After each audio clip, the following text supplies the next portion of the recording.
چې د چا په زړه کې د الله یېره وي هغه د محمد رسول الله د الله هر یو حکم چې د الله د یېرې د لاندې کوي الله پې اجر او ثواب ورکوي په هغې باندې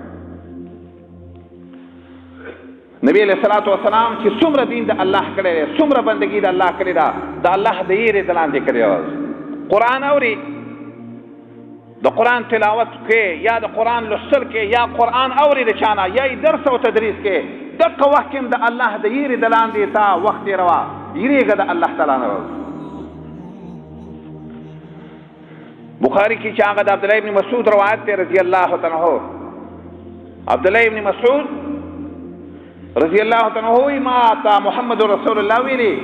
ما ته د قرآن څه حصہ ولولا ما ویل سید یا رسول الله تا ته څرنګه ولولا محال دا دی چې په تا قرآن راغلی دی دا ستا د شان مناسب زما ستا ته قرآن لوستل مناسب ما ته نه ښکاري رسول الله ورته ویل ما ته دام مزه راکوي چې بل څوک یې وایي او زه ورته غوږ کېدم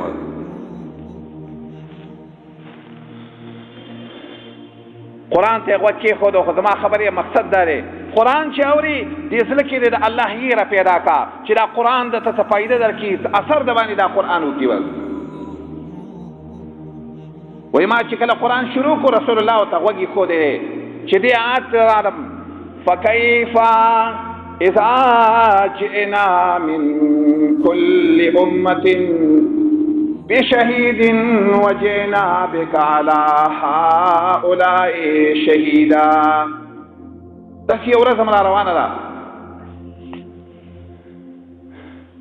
هغه به څه ناشنا حالي الله خپل نبي ته وایي تا به م راولما او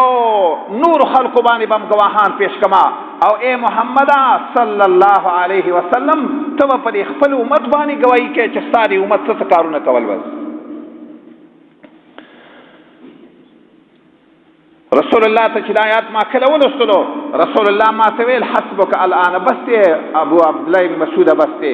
ما یې چې سترګو ته وکتل فاذا عیناه تذرفانې د محمد رسول الله د سترګو نه اوښکې روانې وې جړلې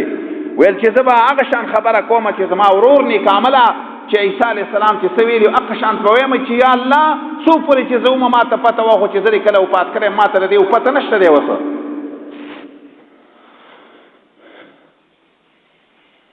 داسې کم یو مسلمان دی چې هغه دا سوچ کړی دی چې هغه سړی چې په ما او تا ګواهي کوي هغه جاړي د الله د یېرې د وجې نه ما او ستا په زړه کې چېرته داسې یو یېره راغلې ده چې محمد رسول الله چې په ما او تا ګواهي کوي ما او تا به څه کوو د قیامت په ورځ باندې مولا علی قاري وایي رحمه الله دا د شاهد حال دی دا د هغه سړي حال دی چې هغه په بل چا ګواهي کوي چې په چا ګواهي کوي چې دې دا غلطیانې کولې هغه به د قیامت په ورځ څه حالي د هغه قیامت په ورځ باندې ځکه الله فرمایي هر یو مسلمان ته وایي هر یو انسان ته وایي الله وایي ټولو خلکو ته چې یا ایها الناس اتقوا یوما یا خلکو ویرېږئ د یوې ورځې نه کله داسې وایي کله وایي واخشوا یوما یو ورځ د پسې را روانه ده او ګورې نن یېره پیدا کړه د هغه ورځې نه نن لږ ویرېږه لږ خشیت په ځان کې پیدا کړه داسې یو ورځ را روانه ده چې لا یجزي والد عن ولده ولا مولود هو جاز عن والده شیئا پلار د زوی په کار نشي راتللی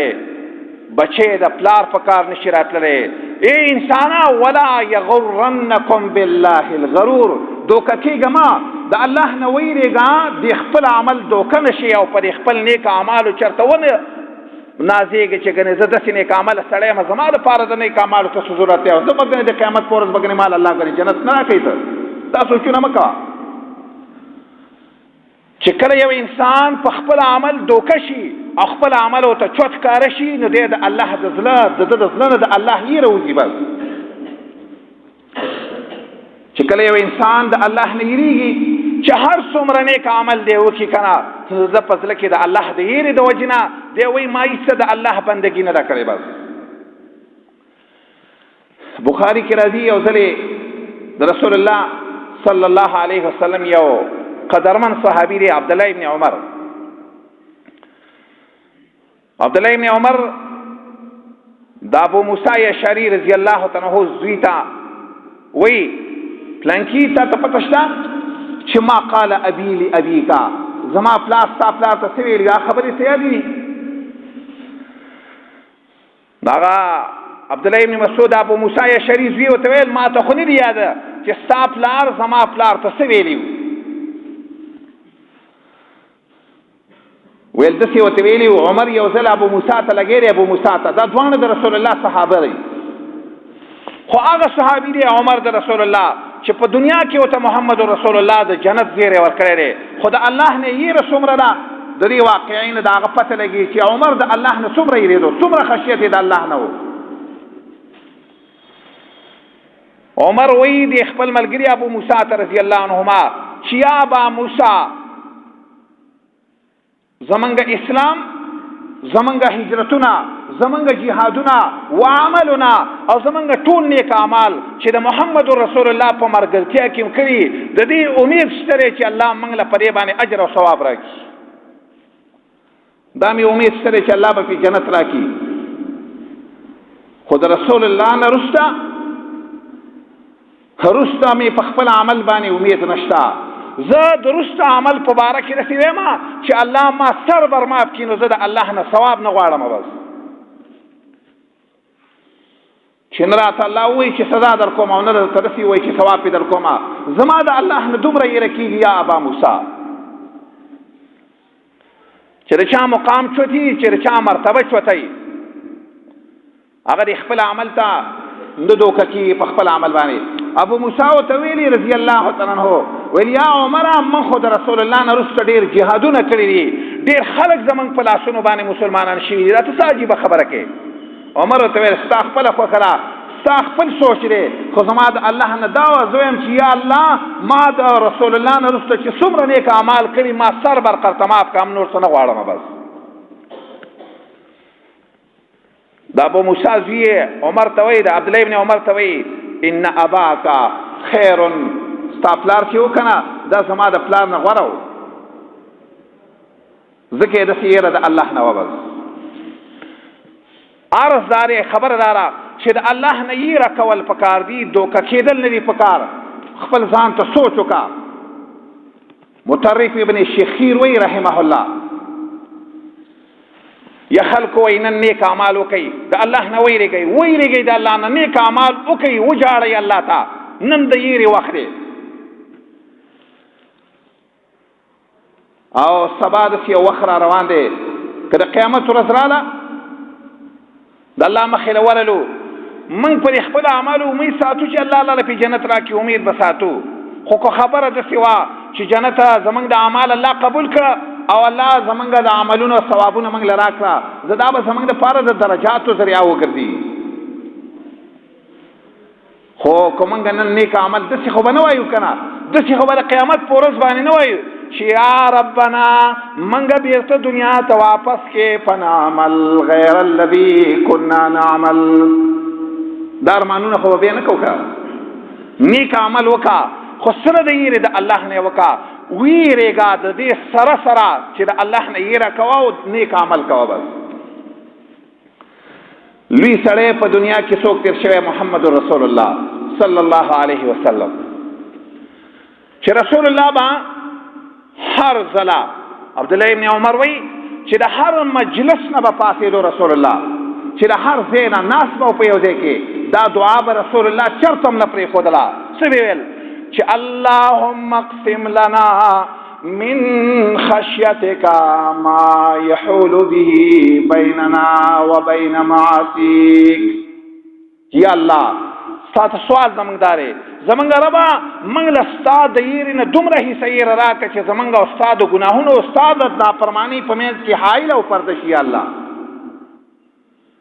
دومره یېره خو ربه راکړه دا دعا به نبي علیه السلام په هر مجلس کې الله ته کوله ربه دومره یېره خو ته نه غواړو بس ولې داسې غوښتله تا چېرته داسې دعا کړې یا ما چېرته داسې دعا کړې د خپل رب ته چې یا الله دومره یېره خو لاله راکړه چې ستا د نافرمانۍ او زمونږ په منځ کې حایل واقع شي دا یېره بس یو به نبي علیه السلام دا دعا ډېره کوله او په هر مجلس کې به دا دعا کوله چې ومن طاعتک ما تبلغ بنا به جنتک یا الله دومره تابعداري خو نه غواړو، ستا دومره اطاعت راته رب نصیب کړه چې د جنت د تلو ذریعه خو جوړه شي که نه یا الله. او یقین ومن الیقین ما تحون به علینا مصیبات الدنیا، یا الله ستا پر وعدو باندې ستا چې څومره لوزونه د دې زموږ صحیح یقین پیدا کړي چې په موږ باندې د دنیا مصیبتونه به ټول آسان شي. بس چې د مسلمان صحیح یقین وي کنه ناغه ته به هر یو مصیبت آسان ځکه هغه یا الله تعالی په دې باندې اجر راکې. بس رسول الله به همیشه لپاره دا دعا کوله، حدیث کې نور الفاظ مسراغري دا به ویل اللهم ومتعنا باسماعنا وابصارنا، یا الله دا سترګې زمونږ ستا د دین موافق استعمال کا، زمونږ دا غوږونه رب ستا د دین موافق استعمال کا یا الله. او دا دعا به هم کوله نبی علیہ الصلوۃ والسلام چې یا الله مال ستا د دین لپاره وارث زما د کور نه راکې یا الله، وجعله الوارث منا. او دا به ویل یا الله زما چې څوک زمونږ چې څوک خلاف کوي ظلم راسره کوي، وجعل ثأرنا علی من ظلمنا، چې ما سره څوک دې ته کوي زمونږ د مسلمانانو سره یا الله ته ولا قصاص او بدل ورکړه به. وانصرنا علی من عادانا، زمونږ سره چې ظلم څوک کوي دشمنی راسره څوک کوي یا الله زمونږ په هغو باندې غالب کړي یا الله. دا دعا ولی نبی علیہ السلام امت ته ښودلې ده. یو ناشنا ټکی په هغه دعا کې دام دی، وی دعا به نبی علیہ السلام کوله چې یا الله لا تجعل مصیبتنا فی دیننا، یا الله موږ ته کو مصیبت را رسې خو د دین مصیبت راته مه رسوه. مونځ نه مه قضا کوه، روژه نه مه خرابوه، داسې خبرې مې د خولې نه یا الله مه وباسه چې ستا د خفګان ذریعه جوړه شي. نن چا د دنیا مصیبت کو هر څومره چاته غټ شي خو د دنیا کې به خبره ختمیږي. لوی نقصان لوی مصیبت زده هغه انسان دی چې هغه ته د دین په باره کې مصیبت ورسېږي. بس ډېره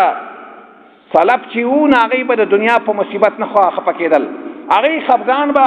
چې د چا نه به تکبیر اولا ویلاړ 3 ورځې به په دې باندې تعزیه خپل ځان نه ورکوله چې لکه دا څومره نقصان دنه شوی. 3 ورځې به په دې خفه و، دا د دین مصیبت دی.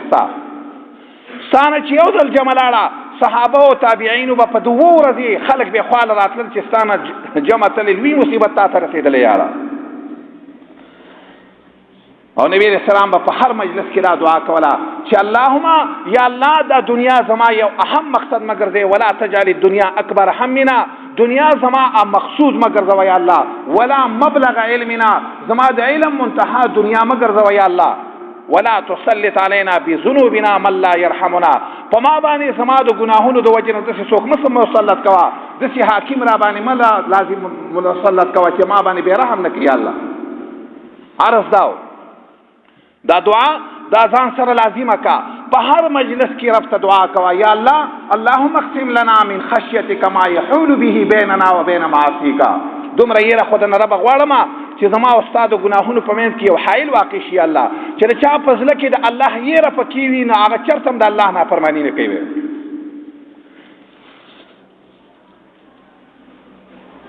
چې یېره د الله لوی سړی تېر شوی دی، لوی سړی داود علیه السلام د الله نه به ډېر یېرېدو او د دې د وجې نه به یې ډېر ژړل هم. دعا کې به داسې دعا الفاظ ویل سبحانک تعالیت فوق السماوات والارض، یا الله ته پاکې د هر قسم عیب نه پاکې الله، د ټولو 7 اسمانونو او د 7 ځمکو د پاسې چوتې یا الله. دعا به داسې کوله یا الله ستا په بندګانو کې تا ته هغه بنده ډېر نږدې دی چې اشدهم خوفا، چې ستا نه زیات تېرېږي ربه هغه بنده الله ته ډېر نږدې دی. او ویل وې داسې علم چې خشیت یېره پکې نه دا علم هېڅ علم نه دی، داسې حکمت چې د الله یېره پکې نه دا حکمت هېڅ حکمت نه دی. بس ستا عبادت ستا بندګي ستا د الله بندګي چې ستا په زړه کې د الله یېره نه وي، ستا دا یوه بندګي مې هېڅ بندګي نه ده. اگر که ته لوی عالم او لوی علامه ولې نه لویه مسله لویه خبره څه ده؟ قرآن یو ناشنا خبره کوي. الله وی جنت